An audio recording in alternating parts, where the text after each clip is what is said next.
The Imperium. Untold millennia have passed since humanity took their first tentative steps into the dark void of space. Stellar empires have risen in glory and fallen in ruin. But always mankind has endured. Now it faces its most desperate war for survival against an endless onslaught of horrors bent upon the absolute destruction of the human race. Mankind is beset. The shadow of damnation spreads across the stars. The waning years of the 41st millennium are an age of constant war in which history, reason, and hope are ground to dust beneath the inexorable weight of the passing years. Enlightenment is replaced by superstition, understanding by rhetoric, rote and uncomprehending prayer. All that remains is war. For all this, the Imperium is the single largest and most powerful empire in the entirety of human history.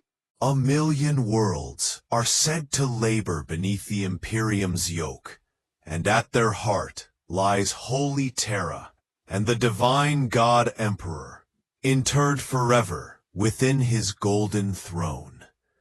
This vast domain is envisioned by its rulers as a solid, unified whole, its star systems divided into segmentums and sectors, its populace united by bonds of species and by the overarching imperial faith. The High Lords of Terra, the Ecclesiarchy, and the Adeptus Administratum issue edicts of rule in the Emperor's name. Countless mighty armies and potent battle fleets answer their call. So is the dominion of humanity brought upon the heavens themselves. So works the Emperor's divine will. The reality is rather different. The Imperium is in constant flux, worlds vanishing amidst howling warp storms, or annihilated by invading terrorists, even as new territories are claimed by rogue traders and explorer fleets. Imperial crusades surge across the stars, driving back their enemies or vanishing in the bloody maelstrom of war. The Imperium is best pictured as many thousands of tiny candles scattered far and wide through a dark and hungry void. Some burn bright or burst into vibrant life, even as others flicker, waver, and are snuffed out. Each imperial world is the fiefdom of its planetary governor, permitted to rule however they see fit, so long as their tithes continue to be delivered on time. Many are despots, tyrants, or inbred incompetents. Even the worthy rulers find themselves separated from the next human world by distances measured in light years, forever beset by invaders from within and without.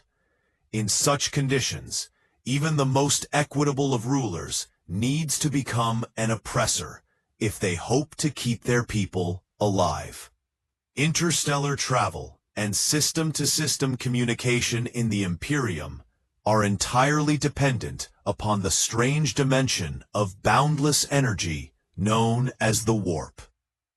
Yet, though mankind has exploited the energies of the warp to spread across the stars, it is from this hellish realm that the greatest threats to the Imperium have emerged. Malevolent entities flow from within its dark currents to drive loyal souls to heresy and madness, or to manifest as monstrous beasts that ravage the worlds of real space. Everywhere the warp touches, insanity and boundless mutation follow, and the twisted worshippers of the dark gods of chaos are rarely far behind. Nor are these the only threats faced by mankind. Countless alien species teem through the darkness between the stars. They ravage humanity's far-flung domains, even as they feed their rapacious appetites or expand the boundaries of their own Xenos empires.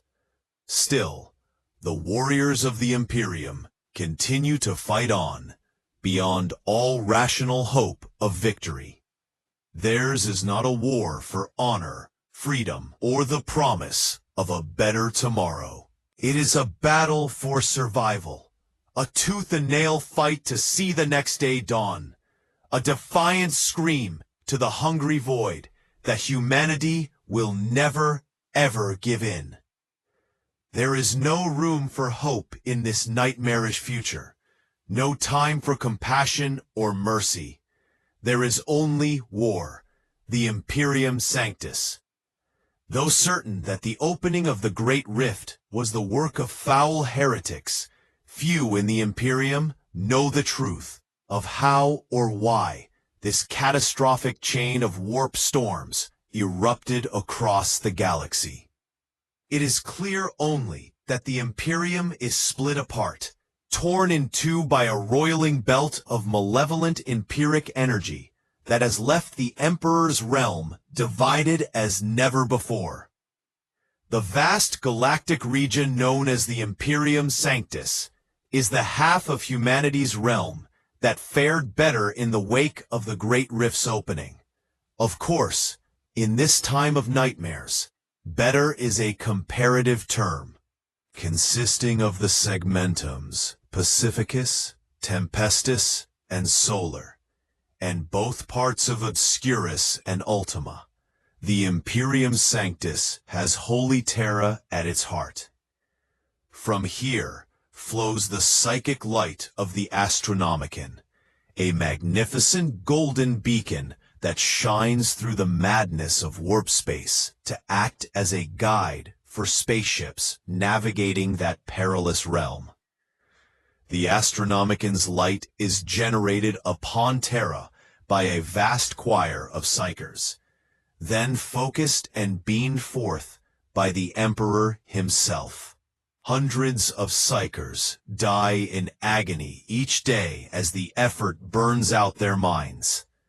Such monstrous attrition is seen as a small price to pay to provide a guide by which humanity can navigate the galaxy.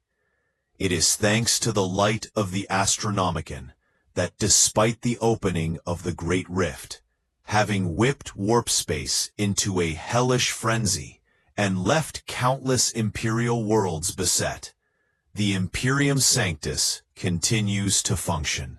Throughout this immense region of the galaxy, the imperial worlds of every sort raise their tithes of military manpower and vital resources, sending them forth to bolster the armies of the Astra Militarum and feed the never-ending hunger of humanity's stellar empire. Space Marine strike forces surge from one war zone to the next, battling the deadliest threats to the Emperor's realm, while vast Imperial Navy battle fleets engage in blistering void wars against invasion swarms of every sort. Crusades of battle sisters bear the words of the ecclesiarchy into the fiery heart of battle, purging heretics against the imperial faith wherever they are found. Countless imperial agents work the Emperor's will, overtly or secretly, throughout the Imperium Sanctus, while upon Mars and her countless subsidiary forge worlds, the tech priests of the Adeptus Mechanicus hoard the arcane secrets of the Omnissiah. They use this dimly understood lore to fashion the technologies and weapons humanity's armies require to battle their foes. This is not to say that the Imperium Sanctus is a well-oiled machine. Only astropathic communication can bridge the vast distance between imperial worlds, passing from one straining warp-sensitive mind to another, through the treacherous dimension of the immaterium. This process of psychic messaging is heavy with symbolism, vagary, and inaccuracy. Worse still, is the very monolithic bureaucracy by which the Imperium Sanctus is governed.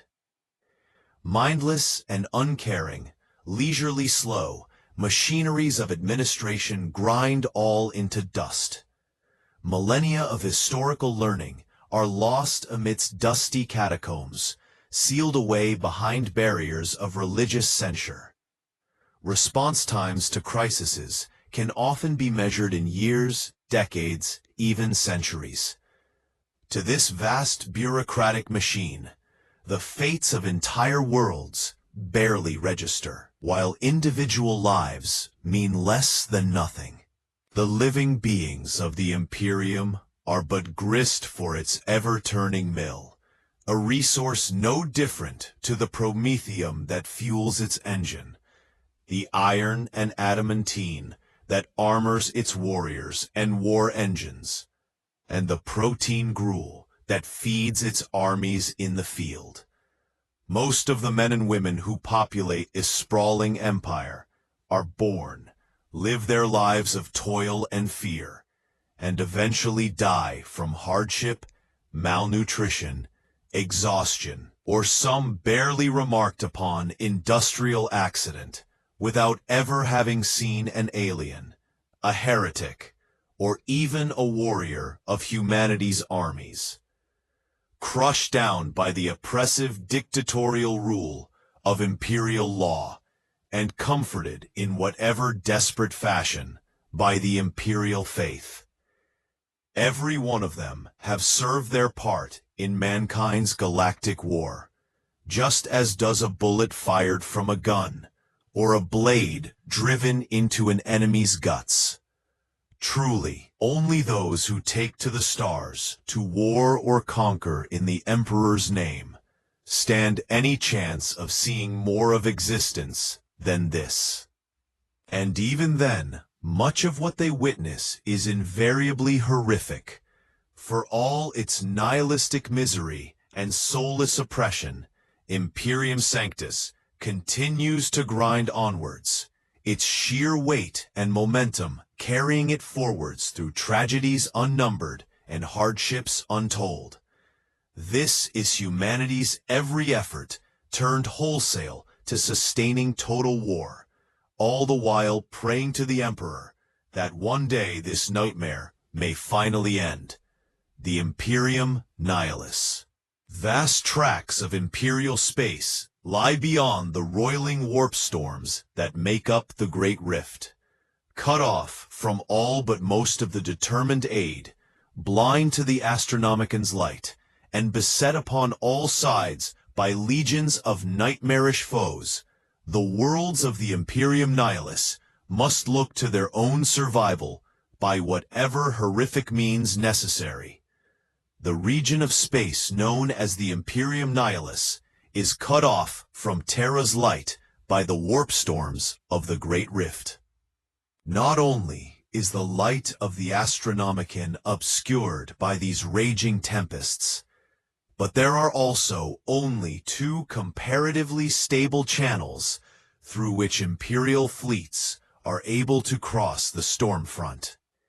Even these shuddering gauntlets are haunted by empiric phantasms and piratical wolf packs. But there are at least safer in the narrow passages that open sporadically between the storm belts, only to be swept shut like a monster's jaws upon those brave or desperate enough to dare the crossing. Thus severed from the rest of the Emperor's realm, each world in the Imperium Nihilus must stand alone amidst the darkness. Many fell during the first nightmares days of the Noctis Aeterna, when shockwaves of psychic upheaval lashed the galaxy in the wake of the rift's opening. Planets and their populations were annihilated, or twisted beyond recognition, as warp storms engulfed them.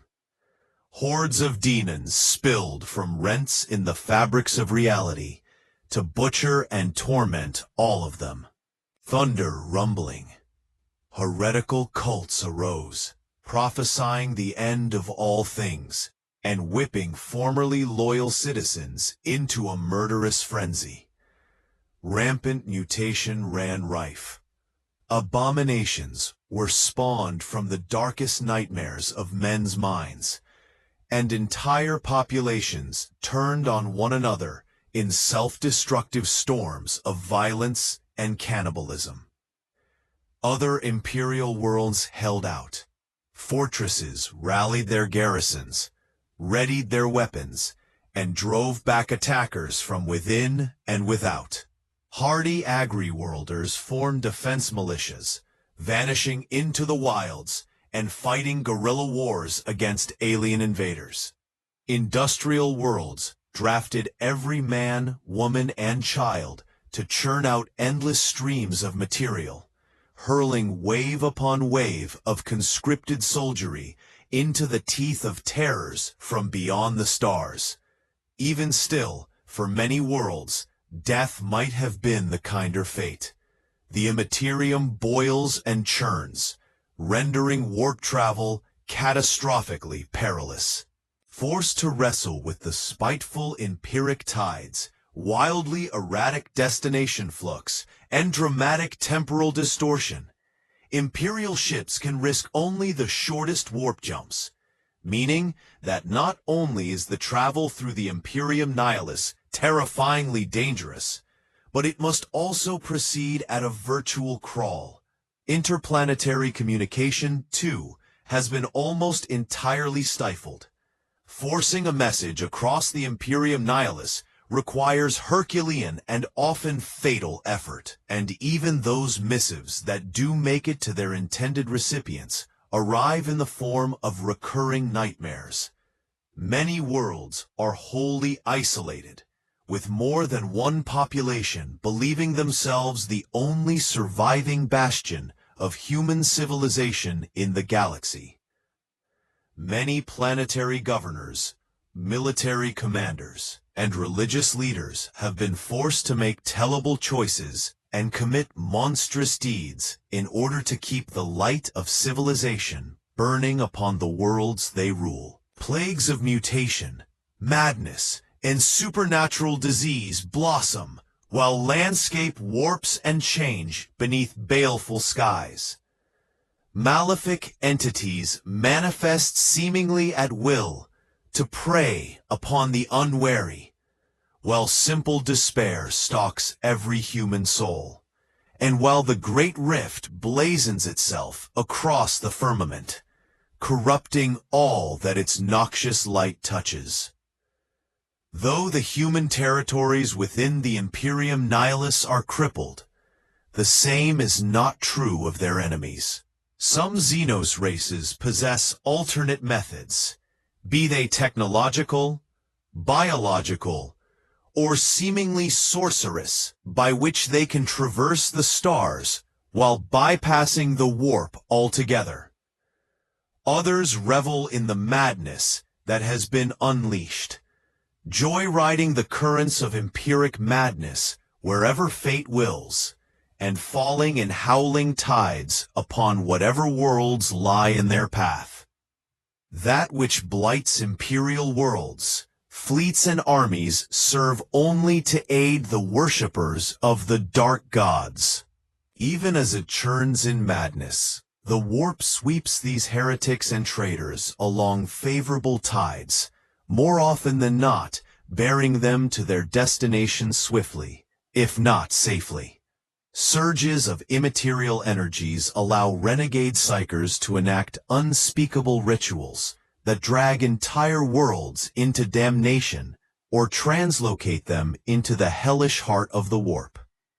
Ancient and terrible beings, not seen abroad in millennia, feed off the raw energies of unbridled chaos, gathering the strength to force their way through the veil and fall upon humanity with howls of glee. Everywhere, hope fails. Still, the loyalist worlds of the Imperium Nihilus fight on, shoring up their faltering hope with unbridled hate.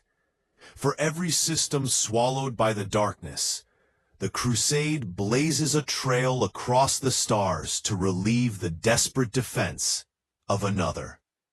Space Marine chapter planets, inquisitorial fortresses, and Adeptus sororitas preceptories shine as bright beacons of defiance amidst the shadows. Night worlds light their watchfires and weather the storm, just as they did during the dread millennia of Old Night. Meanwhile, daring rogue traders, dogged Adeptus Mechanicus explorator fleets, and courageous Imperial Navy flotillas brave the tumult of Imperium to bring hope to lost worlds or claim new colonies for mankind. Perhaps the end of the galaxy draws nigh. Perhaps the darkness of the Imperium Nihilus will spread like a funeral shroud over all humanity's endeavors. However, while faith continues to burn strong, the defenders of the Imperium will not give in. The Emperor of Mankind. To the vast majority of humanity, the Emperor is a god. He is the divine presence who sits the golden throne of Terra. He is guider, ruler, the higher power to which they offer their prayers for aid and deliverance. He is depicted and worshipped in myriad forms by souls beyond counting. Most would be driven mad with despair if they knew the truth. 10,000 years have passed since the Emperor arose on Holy Terra. It was he that united the warring remnants of humanity and led them to reclaim their lost stellar empire. Records of that glorious age are gone, ground to dust by the weight of passing eons, or lost amidst deeply buried and rune-sealed vaults that none now can open. What remains is allegory, myth, and religious scripture that tells of a great crusade to drive back the darkness of old night and replace it with the golden light of the Imperium. The Emperor's gene sons, the demigods known as Primarchs, led his armies of reconquest. Before them, no foe could stand. Eternal glory beckoned. Then came heresy. Then came the arch-traitor Horus, the Emperor's fallen son. Horus made war upon his father's realm, leading fully half his mighty brothers into damnation alongside him, and in doing so, served the will of the dark and terrible Chaos gods. Tales tell of a devastating war that swept the stars. World after world burned as the Imperium tore at itself in maddened fury. And the angels of the Emperor battled the demons of chaos for possession of humanity's soul. At last, the arch-traitor fell by the Emperor's hand, but not before he had crushed and rent his sire's body with his wicked talons. Legend tells that the Emperor ascended to his golden throne that day. His physical form was broken, sustained only by the device's arcane machineries. Yet his soul and his almighty psychic mind remained as powerful as ever. So began the Emperor's endless vigil over the human race, though he could no longer walk abroad with his blazing sword and lead his armies to battle. Still the Emperor shepherded and protected his people. Enshrined in countless ecclesiarchal sermons, illuminated texts, magnificent frescoes, and immense stained armor glass windows cross the galaxy, that teaching remains central to the imperial faith, that the Emperor shields mankind from harm, battling the demons of the warp in the spaces beyond reality. So long as his servants remain faithful to him, the Emperor protects. In truth, the Emperor is a carrion lord, his body long withered and decayed. The arcane machineries of the Golden Throne encase his physical remains entire and preserve them using stasis fields and psi-fusion reactors. But of the godlike being he once was, only his supreme will remains. The Emperor cannot communicate with those who serve him, cannot issue commands or make his desires known. His rule is far more metaphysical in nature, for it is by his will that the dark terrors of chaos are prevented from overrunning humanity wholesale. Even as his mummified corpse writhes in eternal purgatory upon the Golden Throne, so his potent spirit still bestrides the warp and does battle with the endless tides of malefic beings that would otherwise burst forth to tear his people apart. The Emperor has given all he has so that his Imperium might endure. Though it has diverged greatly from the realm of strength and civilization that he envisioned, endure it does. The Emperor's throne room is arguably the most heavily protected location in the entire Imperium, ensconced at the very heart of the Imperial Palace on Terra. It is watched over by the golden-armored giants of the Adeptus Custodes, magnificent warriors whose bodies resonate with the incredible energies of genetic alchemy, and whose entire existence is devoted to protecting the Emperor's physical personage and enacting his divine will. The palace itself is an immense fortress, its bastions built atop the throne world's greatest mountain range. Its buttressed fortifications and enormous gun emplacements fit to see off armadas that could despoil entire star systems. The void around Terra throngs with fleets, vast orbital defense platforms, and void-borne minefields. Yet for all of this, the Emperor is still imperiled. From the stars come invasion fleets beyond numbers. Heretics, aliens, and foul daemons, all hurling themselves against the defenses of the Sol system, in the hopes of breaking through to Terra itself. Worse still, though the finest magi of the machine god throng around the Golden Throne in never-ending communication, much of their ancient lore has been lost. There are none left in the Imperium capable of maintaining the throne's arcane systems, and now whispers hint darkly that they may be failing. Since his interment, the Emperor has had to consume the souls of hundreds of psychers a day to sustain his existence. But it is said that his appetite for life force is becoming insatiable. Does this mean his own is fading at last?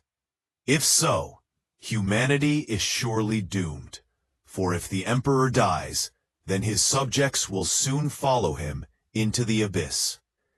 Rule of the Imperium, with the Emperor, an inscrutable deific presence, the rule of his immense realm falls to the High Lords of Terra, known also as the Senatorum Imperialis. This conclave of supreme autocrats issues edicts in the Emperor's name, striving to maintain control of an ever more dystopian Imperium with its all-consuming labyrinthian bureaucracy and its frantically complex war zones. The Imperium is so vast, so thinly spread across nigh unimaginable cosmic distances, that by its very nature, it defies centralized rule.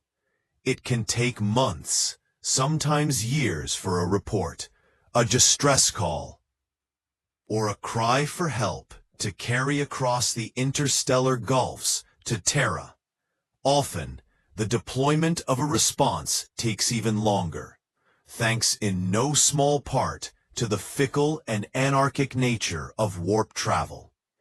In practice, great swaths of the Imperium, especially the more remote or hard-to-reach systems, must look to their own governors and soldiery for protection. It can be easy for those who dwell upon such isolated worlds to feel as though the wider Imperium is distant and holds little claim to their planet. However, just because the Emperor's realm is so vast as to be all but ungovernable, this does not mean that its cyclopean bureaucratic machineries do not aggressively continue to try. It is a foolish governor who considers themselves beyond the Emperor's gaze. Should a world dare diverge from the rigid status quo, it will be brutally repressed, punished, and beaten back into line. Such measures are vital to the survival of the Imperium, for the Emperor's realm is beset on all sides. Examples must be made if every world is to toil as it must for the galactic war effort and be kept free of the slightest chance of insurrection, heresy, or worse. The High Lords themselves always number 12. 9 titles upon their council are considered virtually sacrosanct. Positions such as the Master of the Administratum, the Pater Novo Envoy of the Navis Nobilite, and the Fabricator General of the Adeptus Mechanicus being always preeminent. Other positions vary, drawn from amongst the rarefied circles of Terra's great and good. It is their duty to attempt to interpret the Emperor's will and hope that his potent mind guides the choices they make, choices that routinely decide the fate of billions. Beneath the aegis of the High Lords lies the Adeptus Terra, the colossal bureaucratic engine of imperial governance that is itself broken down into myriad organizations. The largest of these is the Adeptus Administratum, which is comprised of many thousands of subdivisions.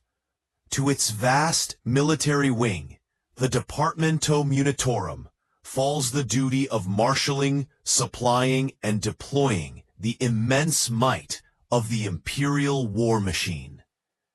It is the task of the wider administratum, meanwhile, to organize, administer, hide, and archive the Imperium, a task so Sisyphean that their administrative backlog is centuries in arrears. The cogs of the administratum grind ever onwards, however, burning through thousands of exhausted or insane acolytes every day. It is enough that the task is performed, and understanding is neither required nor welcome. There are many other organs of the Adeptus Terra. The Navis Nobilitae and its illustrious houses of sanctioned mutant navigators subset the Adeptus Astra Telepathica, whose black ships prowl the Imperium in search of potential psychers and whose Scholastica Psychina assesses and trains them, or else condemns them to be fed to the Emperor's golden throne. The Adeptus Astronomica, who trains the psychers that will take their places, generating the Astronomoncan to guide the Imperial ships in the warp. The Adeptus Arbites, whose judges and arbitrators enforce the word of Imperial law across the Emperor's realm. The Officio Assassinorum, which takes the most truly exceptional from amongst the human herd and transforms them into monstrous and highly specialized killing machine. The list goes on and on. Many autonomous and semi-autonomous bodies help to rule the Imperium through dogma and military might. The Adeptus Ministorum, Adeptus Mechanicus, Adeptus Astartes, Astra Militarum, Questor Imperialis, and others provide the strength of arms to enforce the High Lord's will. The Navis Imperialis sends fleets of warships out into the void, following the trails blazed by the rapacious rogue traders of the Adeptus Astra Cartographica, while the agents of the Inquisition move through the shadows and fight hidden wars in the Emperor's name.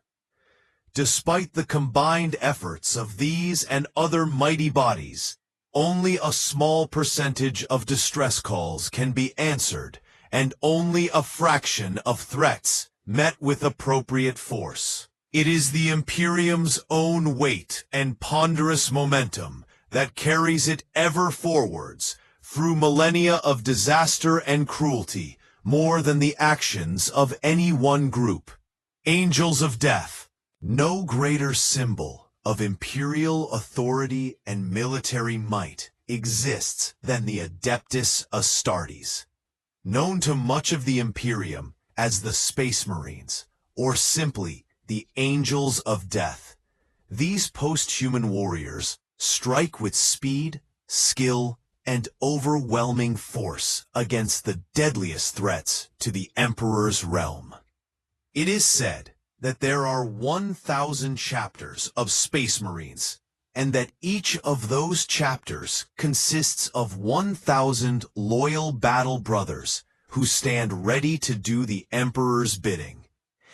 In a realm as vast and disjointed as the Imperium, it is impossible to make such statements with even the faintest hope of surety. If this claim were true, however, it would mean that one Space Marine existed for every populated planet in the Emperor's realm. It speaks volumes of the abilities of these superlative warriors that the wider Imperium believes this number sufficient. The Space Marines act as sword and shield both. They strike from the heavens to shatter the armies and fastness of their foes, as often as they defend the worlds of the Imperium with unshakable determination. Though their numbers are few, each Space Marine is a supremely skilled combatant whose body is enhanced through genetic alchemy, and whose mind and soul are armored against fear, doubt, and despair. They are girded with the finest war gear the Imperium can provide, and make war with a speed and ferocity few can match. To become a Space Marine is to become a living weapon.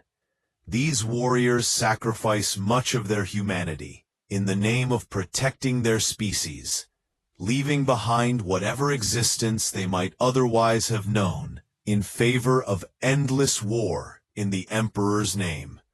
In exchange, however, they become more than they could have ever been, and unless death and battle takes them first, they may live to fight for centuries in mankind's service. Space Marines are organized into chapters, each of which is a self-contained and largely self-sufficient army, with its own monastic culture, heraldry, traditions, and favorite tactics. Nearly every chapter rules over its own personal planet, from a fortified fortress monastery of vast size and power. Those that do not instead maintain crusading fleets that ply the darkness of the void and hunt always for the next threat to humanity. Almost all Space Marine chapters are led by a chapter master, a storied exemplar of both martial might and strategic brilliance, who wields greater power and autonomy even than a planetary governor. There is great variation in culture, philosophy, and even physical characteristics between Space Marine chapters. Yet still, common threads run through them. These can be traced back to the Primarchs, the mighty demigod sons of the Emperor himself. It was from samples of their genetic material that the original Space Marine legions were created for the Great Crusade, and in accordance with the doctrines of a sacred tome known as the Codex Astartes, it was those legions that were broken down into myriad chapters during the historical Second Founding. Many more chapters have been created since in successive foundings, and all have been created using reserve stocks of the substance known as gene seed, which stems from the Primarchs of old. The most recent of these musters was known as the Ultima Founding, and it saw a new breed of Space Marine join the fight for the Emperor's realm.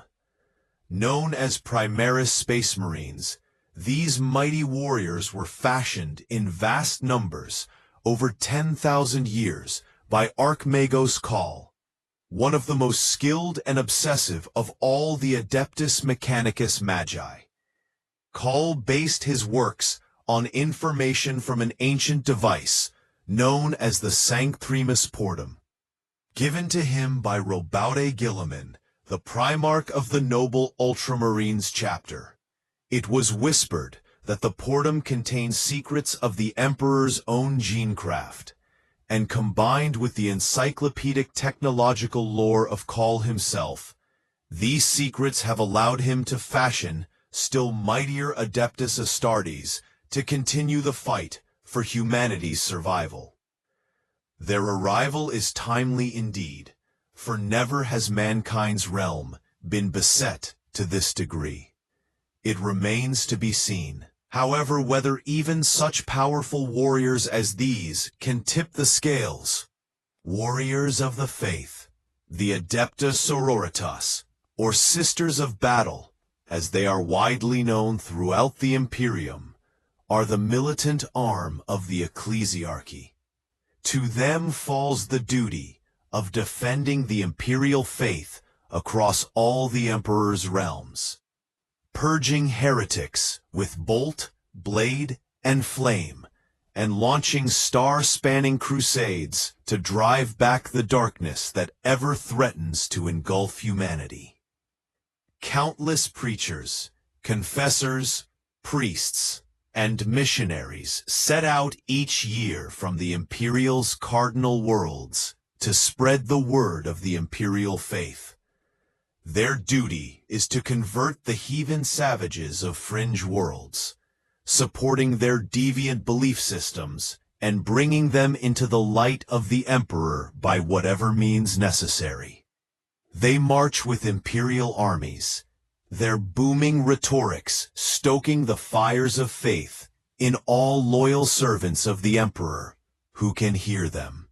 They move amongst the teeming populations of imperial worlds, join interstellar expeditions into the darkest reaches of the void, and ensure that more souls every day offer their heartfelt prayers to the God Emperor of mankind. By comparison, the duty of the Adeptus Sororitas is singular. They look to the sanctity of the imperial faith, striking swiftly and mercilessly to eradicate any threat to their creed. As the purveyors of the single-state mandated imperial faith, it is unsurprising that the Adeptus Ministorum, commonly called the ecclesiarchy, possesses wealth beyond the wildest imaginings of the most covetous miser. When it comes to their armed forces, however, the Ministorum are anything but frugal. Armored battle chapels and vast transatmospheric invasion cathedrals bear the battle sisters to war. They march out clad in power armor that bears many similarities to that of the Adeptus Astartes, and wielding an array of equally destructive firearms and melee weaponry, armored fighting vehicles, Baroque combat walkers, and devastating mobile artillery support them on the field of war. In all aspects of battle, from their rigorous training and preeminent spiritual purity to their potent material, the Battle Sisters exemplify the strength of the imperial faith and the fury of the God Emperor made manifest. Though in theory the Adeptus Sororitas is the weapon of the ecclesiarchy, In truth, the militant orders take their direction from the most senior of their number, the Abbess Sanctorum. They are ruled from the Convent Prioris of Terra and the Convent Sanctorum on Ophelia 7, with each Adeptus Sororitas order operating from its own armored sanctuaries and retaining responsibility for its own parish, the majority of which span entire sectors of the Imperium. The Inquisition. Few imperial organizations are as shadowy in nature or as far-reaching in their power as the Ordos of the Inquisition. An Inquisitor has the authority to requisition whatever military or covert assets they require to complete their mission, to deploy private armies at will, and even unleash the ultimate sanction of exterminatus upon worlds considered lost to damnation. The duty of the Inquisitors is no less than to ensure, through whatever means necessary, the ultimate survival of the Imperium itself. With such a weight upon their shoulders and such power at their command, it is unsurprising that these singular individuals are Machiavellian and utterly merciless. Many Inquisitors think nothing of mind-wiping or executing entire regiments, garrisons, or even planetary populations if they believe the deed necessary. They act with the implicit authority of the Emperor's own hand. To deny them is death. The genetically encoded rosette that each Inquisitor carries emits vermilion-level clearance codes that leave no door locked against them and no asset beyond their reach. Those who know that the Inquisition exists at all pale at the very whisper of its name, and with good cause. The Inquisition is not a single organization, but rather is broken down into a vast number of bodies known as ordos. Each ordo has its own focus and area of responsibility. Some are very broad, such as the witch-hunting ordos hereticus, or the expert alien slayers of the ordos Xenos. Others are smaller or more specialized. The Ordo Sepulturum, for instance, was founded to understand and combat the supernatural diseases spread by the worshippers of the plague god, Nurgle. The Ordo Chronos exists to monitor and swiftly neutralize contradictory time streams that are caused by the vagaries of warp travel. The Ordo Barbarus oversees pre-industrial human worlds and ensures that they do not fall into deviant worship. The Ordo Sicarius monitors the deeds and operatives of the Officio Assassinorum. There is even an Ordo Necros, whose purpose is shrouded in mystery, and an Ordo Vigilis that was founded solely to keep watch on the Ordo Necros. Each ordo varies enormously in size, though in truth, many inquisitorial operatives are so secretive in their ways that even the ordos themselves can give no accurate accounting of how many agents make up their ranks. Though groups of inquisitors occasionally form like-minded conclaves, they more usually work alone. Often on extended undercover missions, more than one inquisitor has been declared long dead, only to reappear decades, even centuries later, with their mission finally complete. By their very nature, inquisitors are strong-willed, isolationist, and controlling individuals, who rarely work well with peers. However, many do employ bands of hand-picked operatives, whose particular skills, specialisms, or knowledge bases are deemed useful. These henchmen typically become fiercely loyal to their inquisitor, and vary enormously in nature. Law enforcement officers, warrior bodyguards, Adepts and savants of all sorts are common amongst inquisitorial warbands. Stranger beings may also be seen, such as Xenos mercenaries, sanctioned psychers, cult assassins, and countless other unusual and deadly operatives. Such operatives work from the shadows on their inquisitor's behalf until he or she deems it time to unleash overt military force. Even within each ordo, there are vastly differing schools of thought. So much so that it is not uncommon for different ordos or even individual inquisitors to engage in silent wars with one another through the shadows of imperial worlds. The most common division lies between those inquisitors, described as Puritan, those who cleave to the absolute letter of the Ordo's laws and operate within fiercely conservative parameters, and the Radicals, who view the tools, technologies, and lore of the Imperium's enemies as tools to be used for humanity's gain. Inquisitors reach such positions by degrees, and may move from one school of thought to another during their years of toiling against the darkest horrors of the galaxy. One thing is always true. The longer an Inquisitor fights for the Imperium, the more they learn of the threats they face and the terrifying consequences of failure. The more extreme their methods become, and the harder it gets for them to discern right from wrong. Perils unknown. The Imperium is the largest and most powerful empire to span the stars since the days when the Necromantia warred with the ancient Eldari. The immensity of the Emperor's realm provides vast resources and martial strength, yet it also brings humanity into conflict with countless enemies and ensures that every sector of the Imperium knows constant danger. Though official cartographs make the borders of Imperial space look clearly defined and secure, in truth, they are in constant flux.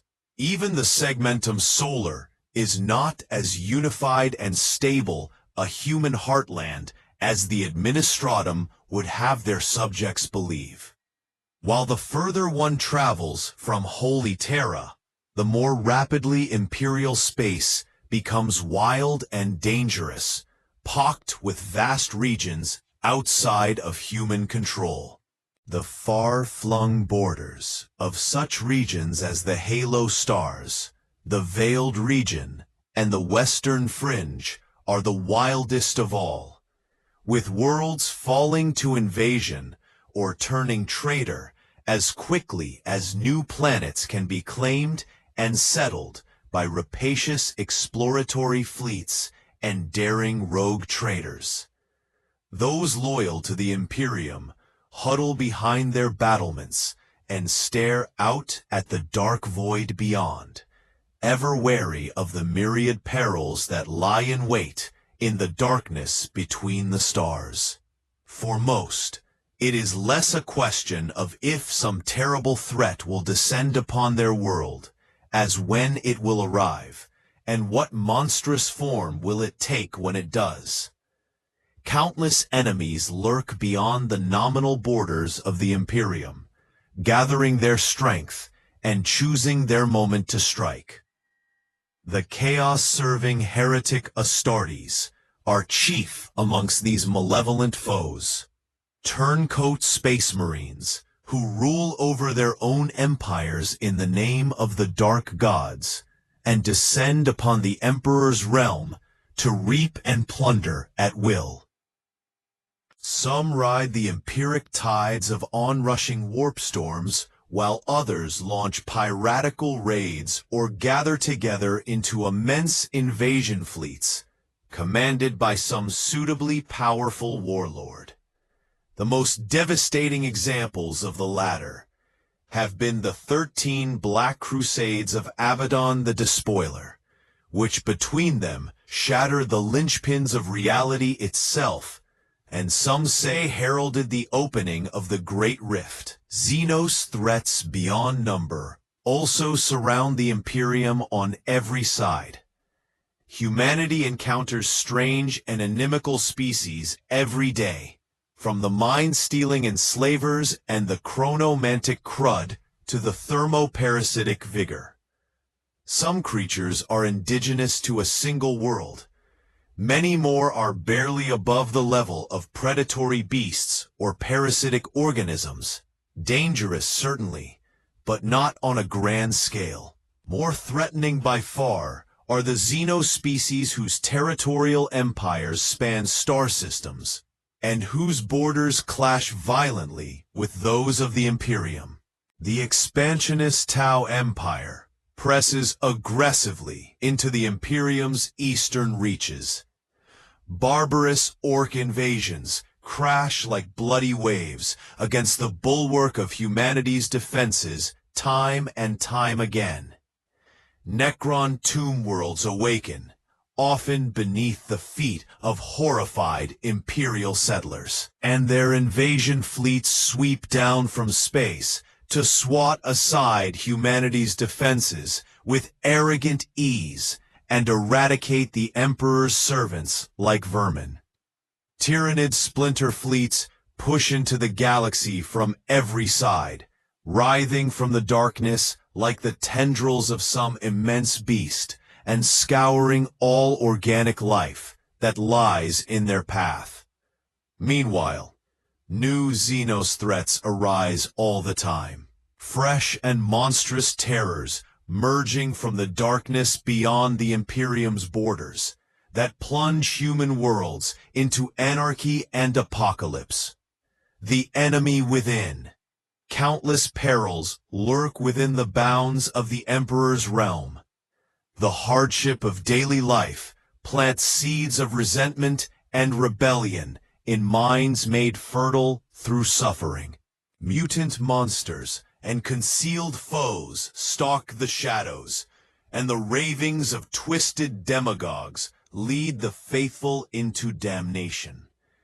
Against these threats, humanity must be ever vigilant.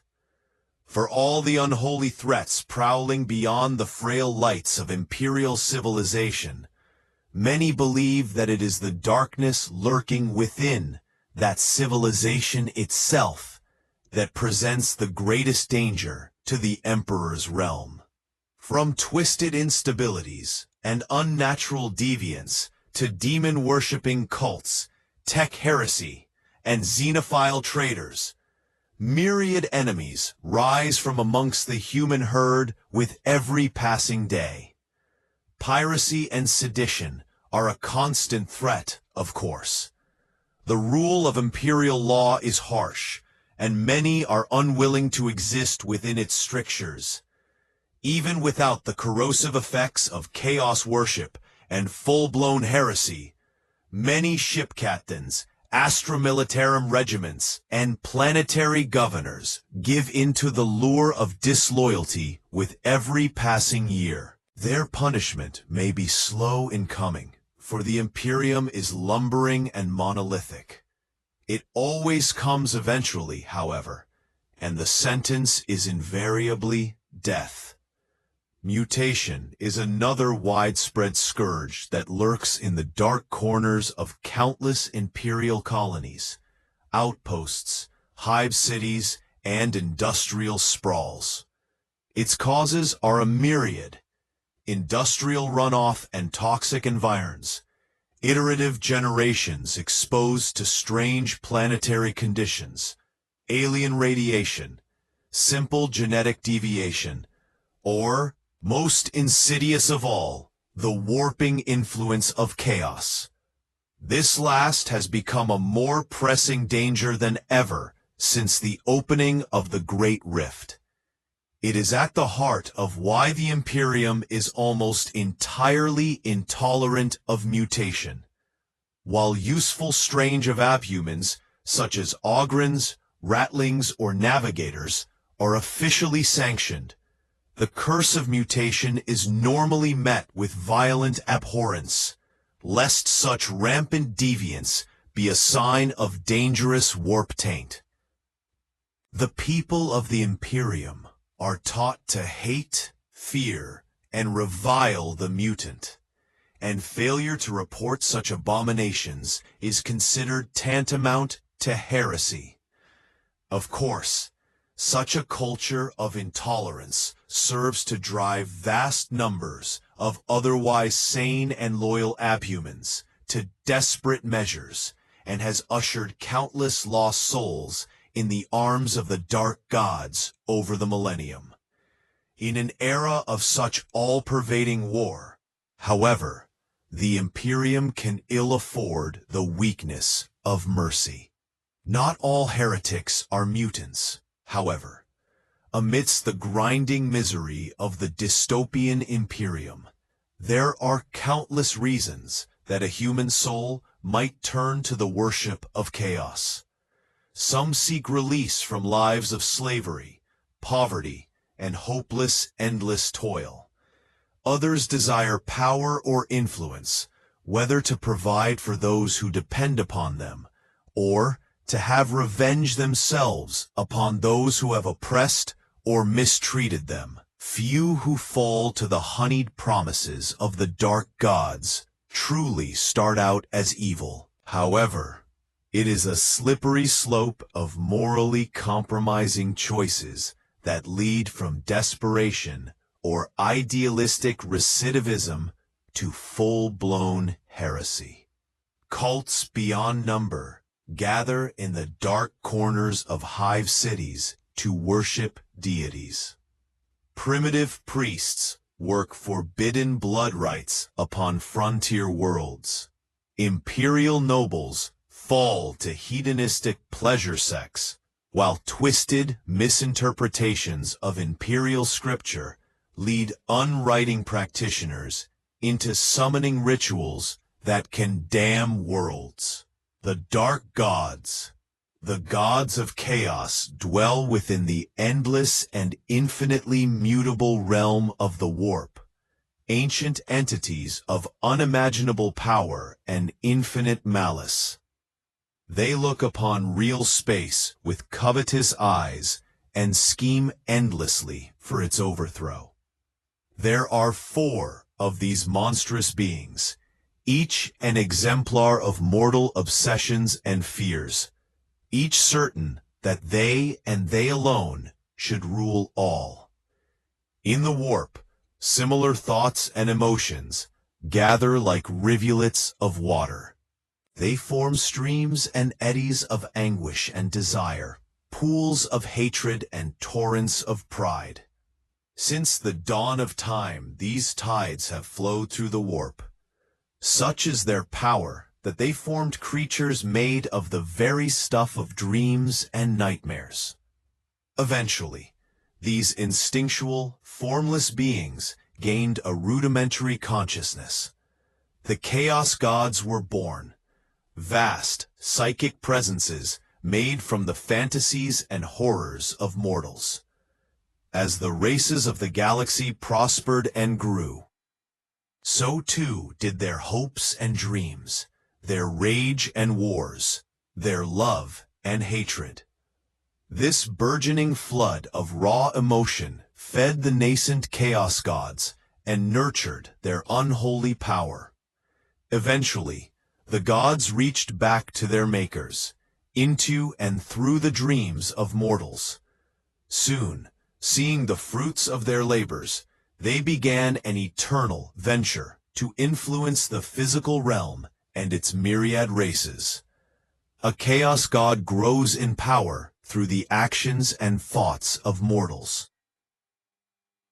Those who worship such a dark god and behave in a way that feeds it are rewarded with strange gifts, extraordinary power, and potentially immortality. The Chaos Gods battle one another constantly in the warp, hurling endless armies of their demon followers into conflict across the ever-changing hellscapes of the realm of chaos. So too do their mortal followers make war across real space, fighting always to further the goals of their patron deity in the hope that the reward will elevate them to greater power. Khorne. Khorne is the blood god, embodying battle, bloodshed, and senseless rage. His followers depict him most commonly as a towering and monstrously thewed warrior, clad in brazen armor, seated upon an immense throne of brass, sat atop a mountain of trillions of mortal skulls. Khorne's head is styled as that of a bestial warhound, from whose nostrils spurt smoke and flame, and whose grotesque features are half hidden by a skull-like helm. His feet are pictured as cloven hooves. His eyes are fiery crimson pits of the deepest and most intense hatred imaginable. At Khorne's side is shown the greatest and most destructive sword ever created, known across the galaxy as Woebringer, Warmaker, and the end of all things. It is said that when Khorne swings this titanic blade, it can hack apart the stuff of reality itself, allowing his frenzied demon legions to spill forth. It is the creed of Khorne's worshippers that he desires eternal war and endless bloodshed. He cares not whether it is his own warriors or those of his many enemies who bleed, only that the blood continues to flow. The Lord of Battle's wrath is infinite. They say his hatred and bloodlust utterly is unquenchable. His temple is the battlefield, his altar the blazing trench, bloodied arena, or shell-blasted city. All who make war worship Khorne by their deeds, whether they intend to or not. In this age of ceaseless galactic conflict, the blood god has grown mighty indeed. Tzeentch, known by such titles as the Changer of the Ways, the Great Sorcerer, and the Architect of Fate, Tzeentch is the patron deity of change, destiny, and unbound sorcery.